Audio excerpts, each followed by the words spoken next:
Olá, esse é o Vivendo de Música, eu sou o Márcio Giovanni e, como sempre, nós aqui recebendo um convidado muito especial. Hoje nós temos o privilégio e a honra de estar aqui contando um pouquinho da história de Marcos Rampazzo. Marcos, tudo bem?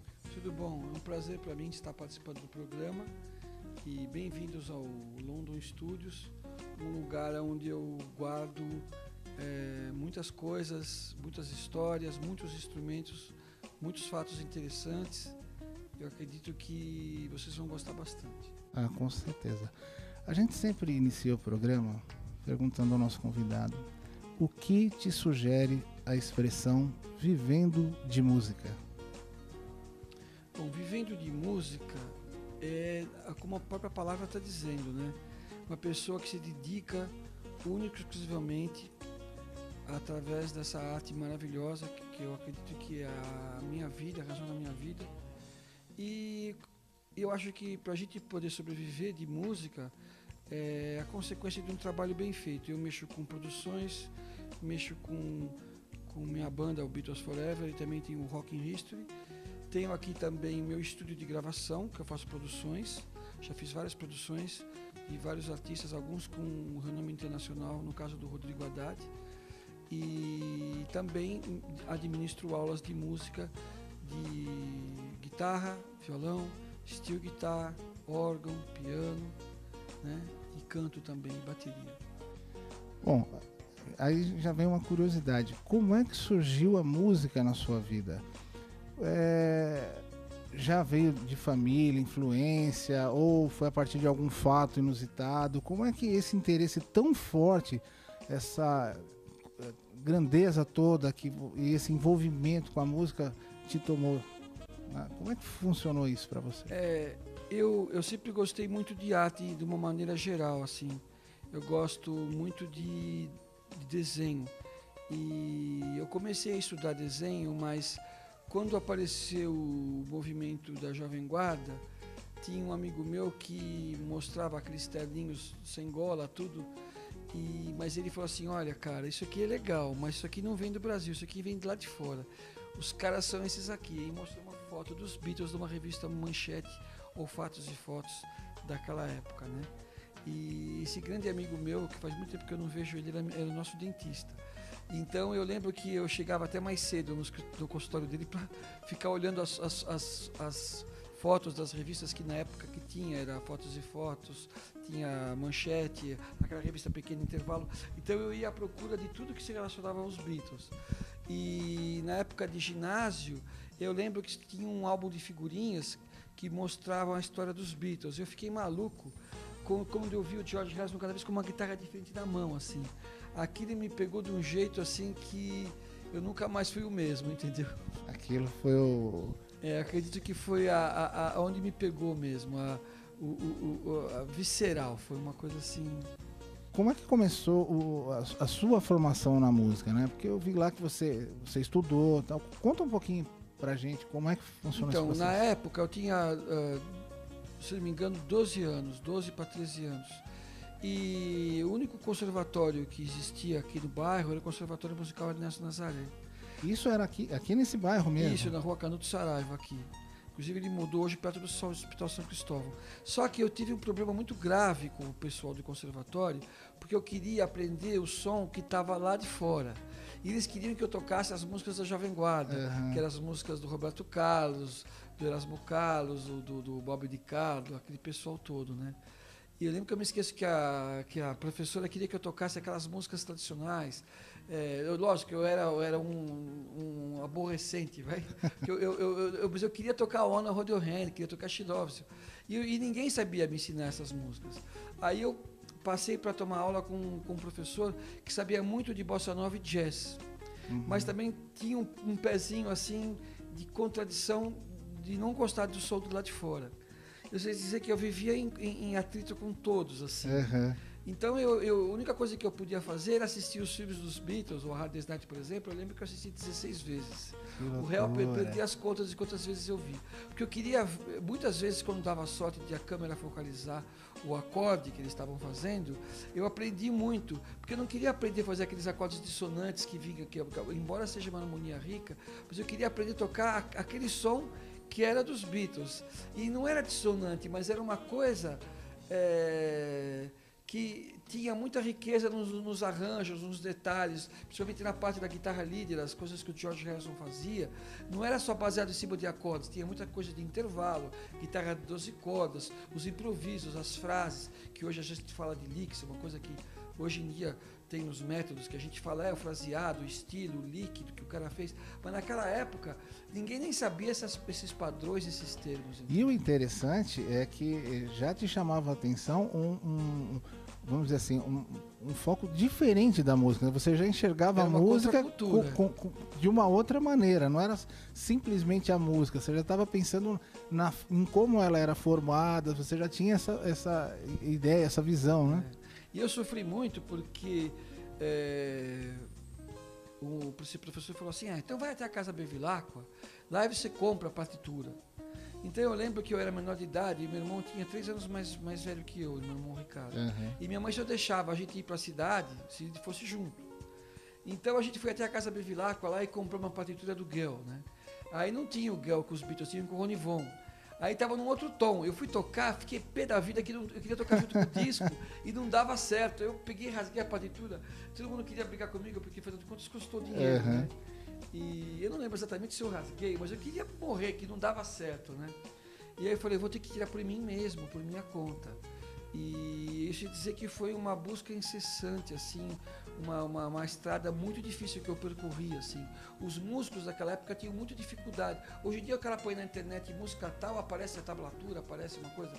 Mas naquela época não tinha nada, não tinha. Era muito difícil o acesso, né? E quando eu cheguei para esse meu professor aí, que eu falei assim, eu queria aprender a tocar cítara, ele começou a dar risada, né? Porque cítara indiana, aquela afinação é tudo diferente, né?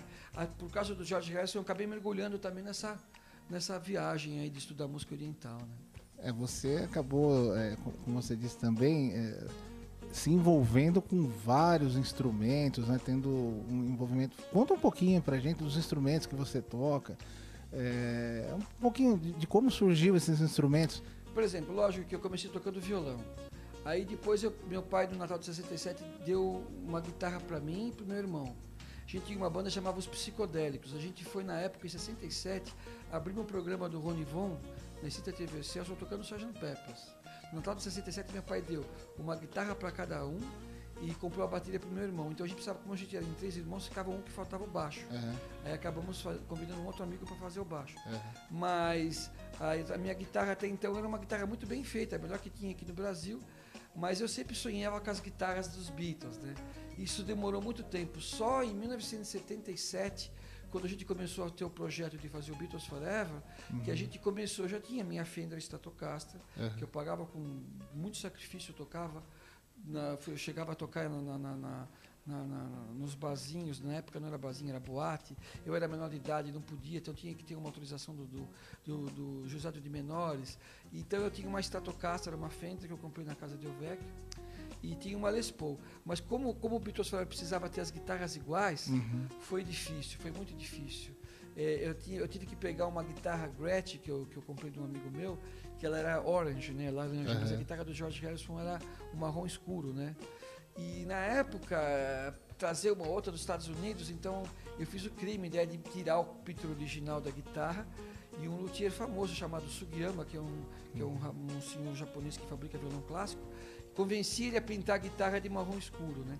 Foi com essa guitarra que eu fiz o Beatles Forever em 1980, quando a gente estreou no Procópio Ferreira. Que loucura! E daí já veio também essa fascinação, esse desejo dos instrumentos, de já ter um olhar diferente, né, com relação aos instrumentos. Porque no caso dos Beatles, por exemplo, não era assim muito de efeito. Por exemplo, tinha a Rickenbacker 12 cordas, que por si só ela já dá aquele som do A Hard Day's Night, né, do A Day's Week, etc. E aquela guitarra Gretsch, que dá aquele som, quer dizer, os Beatles não usavam muito pedal, mas o segredo deles também era o amplificador Vox, que hoje, graças a Deus, eu consegui 3 de época. Eu tenho 3 amplificadores Vox de época. Que a gente vai mostrar daqui a pouquinho. A gente vai mostrar tudo isso aí. Aqui tem muita coisa linda, muita coisa rica pra gente mostrar. Tem um amigo meu que, inclusive, foi para os Estados Unidos e ele falou assim, olha, para ver tudo que está aqui junto, você tem que andar Nova York inteiro para você ver tudo. Aqui num lugar só tem... Concentrado. Mas, como você havia comentado, isso é fruto de muito trabalho, muita dedicação, são anos, né? Por exemplo, eu tenho meu irmão, o Fábio, ele é mais novo que eu, mas ele é um cara assim, ele é professor de matemática, doutorado, tal. O cara é um crânio. Mas ele não consegue, ele falou assim, eu não consigo tocar um instrumento, né? Ele não se conforma. Mas ele é um cara assim muito regrado, assim. Ele fala assim, eu não acredito, né? Se você com todos esses instrumentos, e ele fala assim para mim, como é que tá a tua previdência, né? Você pagou? Então eu sou um cara assim, se for ver, completamente louco, entendeu? Porque se você pensar, assim, como que um cara tem tanto instrumento, não se preocupa em ter pelo menos uma aposentadoria bonitinho, né? Quer dizer, tudo que é loucura, eu sei que é loucura, mas todo o dinheiro que eu posso, eu pego e investir tudo em instrumento, entendeu? Literalmente você está vivendo de música, né? Exatamente, acho que não tem um cara mais... É apropriado para estar falando desse assunto conosco. Eu tenho meu plano de saúde e tudo, mas... Muitas vezes se ele fala assim, olha, às vezes eu estou em dificuldade, ele fala, vende uma guitarra, ele sabe que é a mesma coisa que arrancar um pedaço do meu coração, sabe? Vem falar que vai vender um instrumento, né? Porque eu acabo me apegando muito, que cada instrumento que eu tenho não é um instrumento qualquer.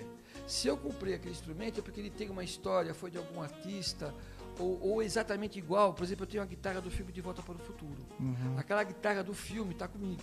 Que legal. Então, é uma guitarra que você poderia falar assim, pô, aqui no Brasil eu sei que não tem um mercado para isso, mas se eu for vender lá nos Estados Unidos, eu posso pegar aquela guitarra, colocar o dinheiro numa bolsa, não é muito dinheiro, mas eu vou ter uma reserva, vou não vou precisar ficar tocando, dando aula, precisando, assim, a gente sabe que música do Brasil, o dinheiro é curto, né? Então, eles falam, pô, por que você não vende alguma coisa, tá? Mas eu não consigo realmente.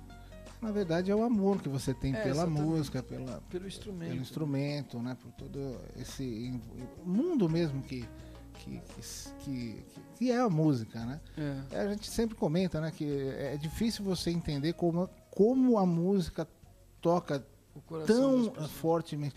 É claro, né, que não tem uma pessoa que não gosta de música, isso não existe, é uma coisa. Mas para nós que estamos no meio, que ela toca de uma maneira diferente, né? É um envolvimento muito especial e que vai muito além do financeiro, né? Isso aí é uma coisa que... Por exemplo, você faz uma gravação, você faz um solo, ou graças a Deus, eu componho, né? Então, eu tenho um instrumento que, eu não sei porque, toda vez que eu pego aquele instrumento, ele acaba saindo, as músicas mais bonitas acabam saindo com aquele instrumento. Então, eu acho, começo a mistificar que ele tem alguma magia, sabe? Pô, como é que eu posso vender aquele instrumento se foi com aquele instrumento que eu fiz tal música, sabe? E, na verdade, a magia está em você. Né? Exatamente. Tem um amigo meu que sempre fala. Ele fala isso.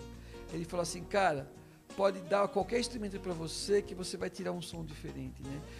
É na tua alma, no teu dom que Deus te deu que está a coisa, não está no instrumento. Você falou em alma, aí eu vou lembrar aqui um amigo nosso, o José Domingos, que é um menino que inclusive completa 80 anos essa semana. Um menino, poxa. E vive de música, exclusivamente de música, desde 1960. E ele simplesmente falou isso, que música é alimento para a alma. Exatamente. E eu concordo plenamente, acho que é isso, né? É uma maneira da gente encontrar, vamos dizer, os deuses de uma maneira mais rápida, né? É verdade. Apesar que tem uma coisa que me preocupa um pouco, porque, por exemplo, esse monte de coisas que eu fui comprando, que eu fui juntando durante se você fizer as contas, a primeira guitarra boa que eu tive foi em 1969. Meu pai me ajudou a comprar um lap steel Epiphone e tal. Depois, em 71 ou 72, eu comprei minha primeira Fender Stratocaster. Você vê de lá para cá, quantos anos são? Né? Que eu gosto disso, que eu compro instrumentos, acho que 40 anos, não sei, precisa fazer as contas aí, por aí, né? Então, a minha vida tá aí, né? Tá representada aqui nesse ambiente que a gente está sendo recebido hoje. Na minha casa tem algumas guitarras ainda, né? Que tem uma guitarra de 12 cordas, que é uma das guitarras mais difíceis que eu consegui na minha vida. A Rickenbacker fez... Todo mundo pensa que é Rickenbacker, mas é Rickenbacker. Porque eu, inclusive, eu trabalhei na Rickenbacker aqui no Brasil durante 4 anos. É uma firma que, inclusive, era em Osasco. É uma guitarra que foram feitas apenas 25. A número 1 está no Museu da Rickenbacker, a número 2 foi dada por George Harrison e a número 9 está comigo. Era de um colecionador nos Estados Unidos que comprou do falecido Brian Wilson. Quer dizer, essa guitarra não é a guitarra mais cara que eu tenho, mas, por exemplo, se eu ganhar na loteria esportiva, lá na Loto, se não me engano, E eu tiver com todo o dinheiro do mundo, se eu quiser, eu quero comprar uma guitarra dessa, não tem. Não tem para vender. Você precisa imaginar, o Tom Petty quer comprar minha guitarra. Essa guitarra que está comigo. Eu já falei para ele, sinto muito, mas essa guitarra não vem. Essa guitarra, infelizmente, não está aqui nesse programa de hoje. Mas como a gente vai fazer mais outras coisas, eu mostro para vocês na próxima. Que legal. Vamos voltar um pouquinho. A gente estava falando dos instrumentos que você toca, como é que surgiu a cítara, por exemplo. Como é que surgiu esse interesse e o aprendizado? Como é que foi isso? Por exemplo, quando eu escutei o George Harrison tocando Love You Too, no LP Revolver, era o sitar. E na época, eu lembro que tinha uma para vender numa loja em São Paulo, mas ela estava toda quebrada. E era muito caro.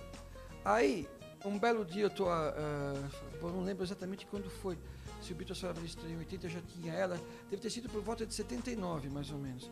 O telefone tocou e falou assim, Marcos, eu soube que você gosta muito dos Beatles e eu tenho uma cítara para vender, te interessa? Era um cara de uma seita chamada Raj Yoga. E eu lembro que eu fui até o encontro dessa pessoa e esse instrumento era para ser vendido a Melis. Iria comprar como objeto de arte. E essa cítara caiu e trincou uma parte, que é removível, inclusive. Infelizmente, ela acabou de quebrar há poucos dias atrás. Essa parte que é uma cabaça que você põe para dar o grave, é só um detalhe, dá para comprar outra parte separada. E aí eu fui até lá e eu tinha na época, acho que, eu falei assim, todos os dólares que eu estava juntando, na época eu sempre guardei dólar para poder comprar os instrumentos que são tudo em dólar. Na época eu tinha, acho que era 1.306 dólares, 1.316, uma coisa assim. Se dizer que eu levei tudo pro cara e falei assim, tudo que eu tenho tá aqui. O cara falava em 3 mil. Aí, aí o cara acabou aceitando. Por que eu teria achado louco que eu queria aquilo? Tava sem corda, toda desafinada, entendeu? E aí depois foi muito difícil, porque não tinha ninguém para conversar. Eu lembro que eu tinha o livro do Bangladesh, do disco Bangladesh, o vinil, vem um livro. E por esse livro tinha umas fotos do Ravi Shankar tocando. Por lá eu vi que os trastes são móveis. Então eu vi os que estavam certos e os que estavam errados pela foto. Inclusive tem um programa chamado Radiola, está na internet. Fala sobre o meu instrumento. Eu estou contando a história da citar lá nesse programa também. Que legal. E, bom, aí eu lembro que eu gravei num gravador de rolo essa música. Gravei em 15, aí coloquei em 7,5 para poder escutar aquela série harmônica que faz no começo da música. Por lá eu descobri que a sequência das notas, que a cítara debaixo daquelas pontes, dos trastes, tem 13 cordas que passam por baixo. E aquelas cordas são tangenciadas por uma palheta especial. Então eu consegui descobrir que sequência era as notas simpatéticas chamadas de taraf. Então foi por lá que eu descobri. Aí depois eu escutei muito disco, até consegui pegar as cordas, que eu também até então não sabia que eu era afinação. Aí quando eu comprei o método do Ravi Shankar, que aí eu fiquei mais sossegado, né? Inclusive eu tenho ele até hoje. Mas o método do Ravi Shankar eu consegui comprar depois de muito tempo. Que loucura. Um amigo meu trouxe de Londres para mim. Isso Foi uma pesquisa assim, incessante, né? Aí depois teve o pedal steel, que eu também comprei, que também não sabia tocar, tinha afinação, eu não tinha as dedeiras, aí vai atrás de método, tudo assim. E você trabalhou, inclusive, né? Com o pedal steel eu gravei, se não me engano, 2 discos com o Rodrigo Haddad numa banda que eu tocava com ele chamada Pure Country Band. Eu toco pedal steel e guitarra nesses discos que eu produzi para o Rodrigo. Que foi o que você comentou, né? Que ficou em primeiro lugar nos Estados Unidos, um artista independente, uma música chamada Santa Fé, gravada aqui no London Studios. Que bacana. Você estava comentando também agora do seu interesse por violinos. Loucura, né? Eu estou sempre procurando alguma coisa diferente. Eu gosto muito do violino por causa das músicas que o George Martin colocava violino, no caso Eleanor Rigby, né? Yesterday. Eu tirei todos aqueles detalhes, eu fui atrás de tirar tudo aquilo lá. Lógico que são 4 de cordas, né? Sozinho eu não vou conseguir fazer exatamente, mas eu sei cada detalhe. Eu sou autodidata, depois eu acabei segurando o violino errado, minha tendinite piorou, sabe? Um louco, a very crazy guy. É um apaixonado. É um apaixonado por... Bom, gente, o programa Vivendo de Música vai para um breve intervalo e na volta a gente vai conhecer um pouquinho do London Studio. Até já.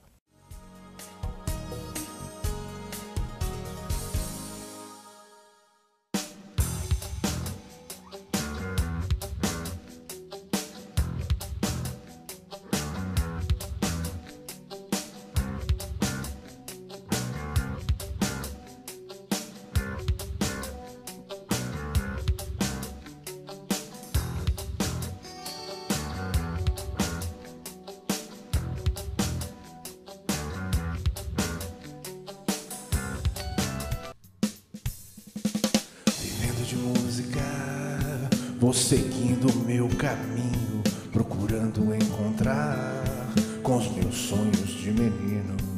Vivendo de música, uma forma de me libertar. Fecha os olhos, lá você está, não importa a hora nem lugar. Vivendo de música.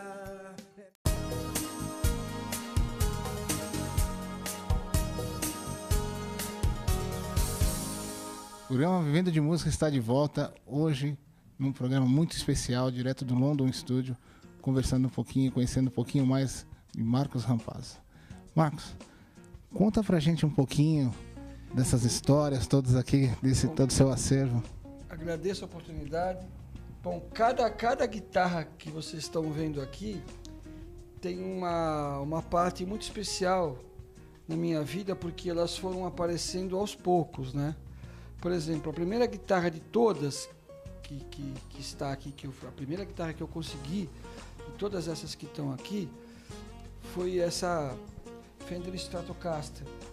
Essa Fender Stratocaster é uma Fender Stratocaster feita em 1962. É uma guitarra que eu gravei muito com ela e bem antes de eu começar com o trabalho do Beatles Forever, eu tocava, né, nas domingueiras, nos bailes do Círculo Militar, do Juventus, etc., tocando todo tipo de música internacional, de Purple, Led Zeppelin, músicas da época romântica, né? Aquelas coisas que tocavam na rádio Excelsior, etc. Então, na época dos bailes, eu trabalhei muito tempo com esse instrumento. Quando eu comecei com o trabalho do Beatles Forever, aí eu tive que ir atrás dos instrumentos que tinham a ver diretamente com o meu personagem que eu faço, no caso, o George Harrison, que ele aparece no programa do Ed Sullivan, tocando She Loves You, né, Wanna Hold Your Hand, com uma guitarra dessa igualzinha. É uma Gretsch Counter Gentleman, 1964. Ela tem um detalhe muito interessante, que ela tem esse detalhe para não riscar com o cinto, né? Essas coisas, como algumas batidinhas, essas coisas todas, eu aprendi a conviver com isso, embora eu nunca fiz nenhuma batida nela, mas ela já veio assim, né? Um problema que existe nas Gretches, comumente, é que os frisos da guitarra, com o tempo, eles começam a se deteriorar, né? Isso realmente é uma pena, né? Várias guitarras dessa época que eu vi, elas têm esse problema que o friso começa a estragar. Mas o som dela continua intacto. Depois eu vou mostrar para vocês a introdução do Roll Over Beethoven. É exatamente o som feito com uma guitarra dessa. Dando sequência, então, agora eu estou mostrando para vocês a Gretsch Counter Gentleman, usando no picape agudo. Vocês vão ver como pode ser... Bom, não é que como pode ser, porque eu estou usando um amplificador Vox, 1965, e uma Gretsch também, meados dos anos 60. É o disco, ó.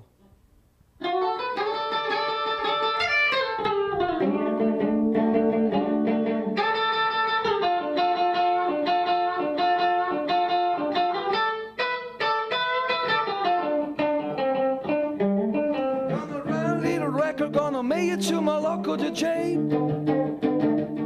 It's a rock, a little record, all my chocolate to play.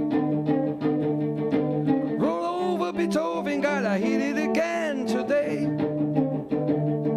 You know my temperature rises, jukebox blows a fuse.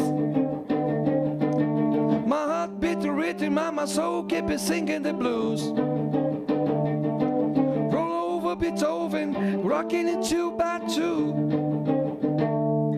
É um som, outro truque da Gretsch, que vocês não, acho que a maioria de vocês não sabem, porque tem que ter uma Gretsch para saber. Um detalhe interessante, ó, para quem gosta de guitarra. Aqui, picape agudo. Aqui, os dois picapes, que vai dar um timbre lindo, muito usado para fazer coisas do tipo...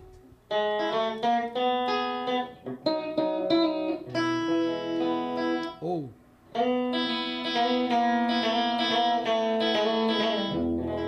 Agora, o som grave da Gretsch, que é maravilhoso, esse timbre bem...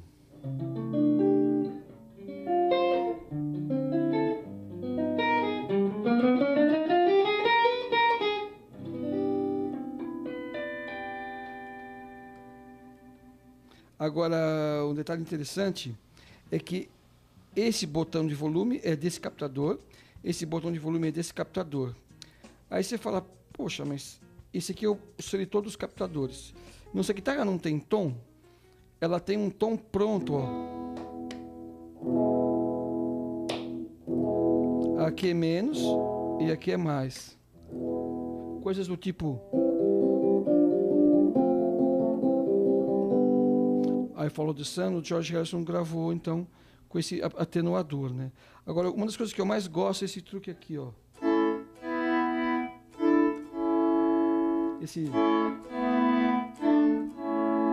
Ou então...